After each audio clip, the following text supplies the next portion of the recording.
Everybody, this is JD at his house. Okay, what am I going to do today? Talk to you about. Well, I will first send out a video I haven't sent out yet about a lot of things and why everything is all screwed up without government. But this one is going to be about you, our government, and our Constitution. You know, piece of paper that sets up our government, tells us how it's supposed to function. But before I go into that, I want you to understand something.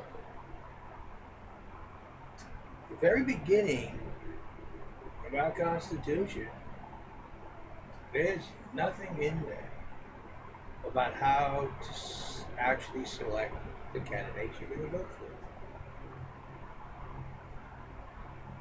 But if you were to read the Soviet Union Constitution, there is something there telling you how their candidates were to be selected specifically. First, the members of their party would locally gather and select candidates for the regional conventions.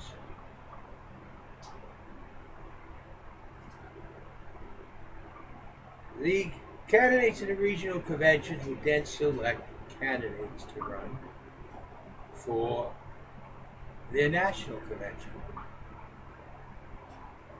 The national convention would then meet, and among all the candidates selected for the regional convention, they would select their candidates to actually run for that particular office. Once their particular political party selected their candidate, that candidate would run on a national ballot, and the people got to vote for that candidate. That is how the Soviet Union's Constitution said the delegate running for the office, for example, like president, would be selected and voted for. Which, if you compare to the United States, which has no directions on how a candidate will be selected, you will find very similar to how our candidates are selected. The political parties would select their candidates locally, then they would select it by states, then they would select it nationally, and then they tell the people who they can vote for. And that's your choice. And you wonder why our Constitution is not working.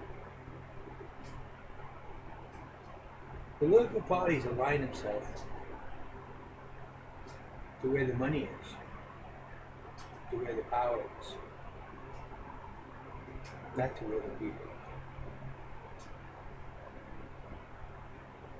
So, why is our federal government not functioning like the Constitution?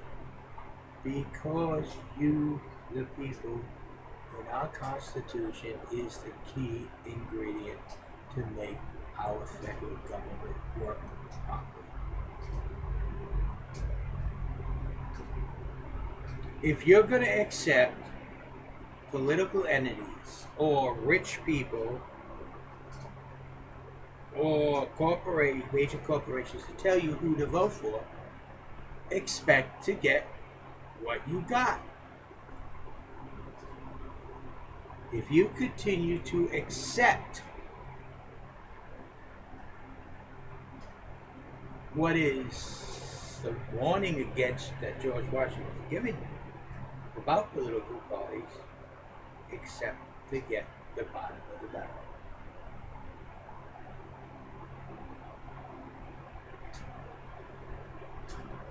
Political parties are not going to select a candidate that's for you first.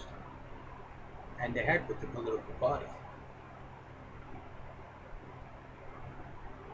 Rich people aren't going to select a candidate that treats them exactly the same way as you.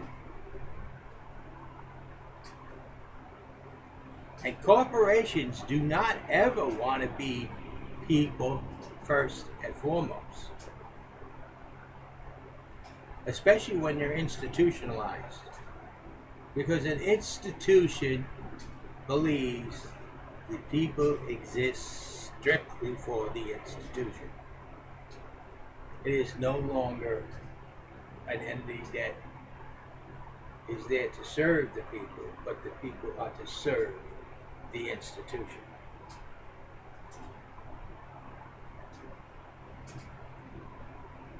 That's what happens when a business crosses over from a business to an institution.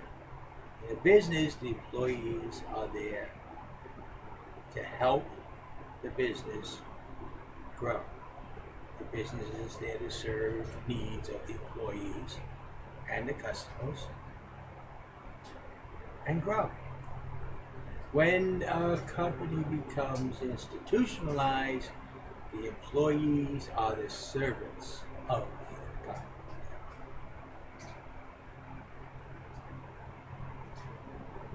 To produce the product to sell to the customer, who then must buy that product or do without. Well, that's what's happening with our government. The Constitution does not say that. The Constitution is designed for the people, by the people. Not for the rich, by the rich. Not for the institutions, by the institutions. Not for the world banks and etc., etc. For the people, by the people. But the people aren't there. You aren't participating. You're allowing political parties, you're allowing the rich, you're allowing corporations to take from you the federal government via your vote. Those of you who don't vote, you give it away willingly. Those of you who argue, oh, my vote don't count anyway, it is corrupt. Yes, it is corrupt, but we can fix it. We can, not I, we. I'll give you an example of what I feel is very corrupt. I'm going to use the state of Texas. The state of Texas, if you're an independent and not a Republican or Democrat candidate, you have to register in January to get on the ballot for the national election, presidential election.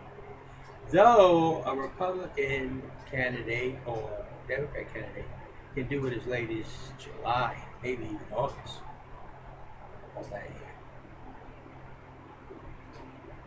That's corrupt. That's not equality. That's giving a political machine a special privilege, vice, straightforward fact. If June or July is good enough for the Republican Party, that should be good enough for the people. The others that Ron Paul, when he ran, should not have had to sue the state, a couple of the states, because they would not let him get on the ballot. But yet, after he tried, the Republicans could get on the ballot. That shouldn't happen. That will be fixed. That is an easy fix. Because it's a federal election. It'll be open, direct, and equal for everybody. No special rules for any special group. If Texas wants January for all the people, then it'll be for all the people. Political parties and everybody. But if Texas wants to wait till June for one, it will wait for June for all candidates. It has no choice. That's equality. We need all to realize that it's up to us to make the Constitution work, and you're not doing it. There's nothing I can do by myself, only us together. And the federal government is running amok only because we do not use the Constitution that is designed for the people to correct the problems. You need to get out there, you need to be active, you need to be involved. I don't say walk up and down the streets yelling, da da this, da da. No, I'm saying be involved, know what's going on, and let the government know what you feel. And above all else, vote. Even if you vote only for yourself, do vote. Because a vote for yourself tells everybody else you don't like anybody, but you think yourself is a good enough candidate. This is what you must do. This is what you must do. Our Constitution will only work properly when you, the people, embrace it and work with it. And we together can fix the problems our government is having using the Constitution.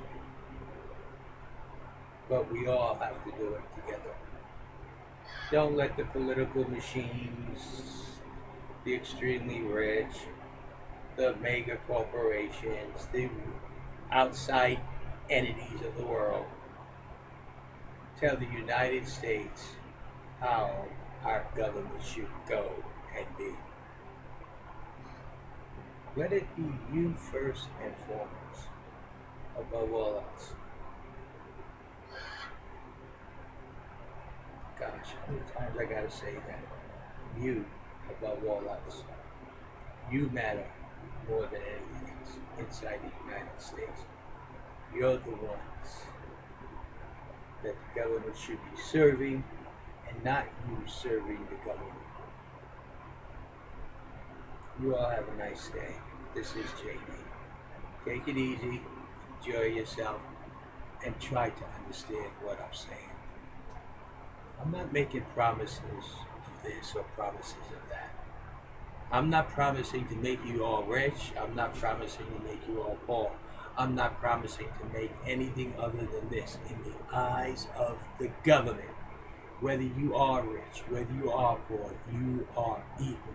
And you all should have equal opportunities, equal choices, and be treated equal. And the government should be there to serve you, not you serve the government. Is that wrong?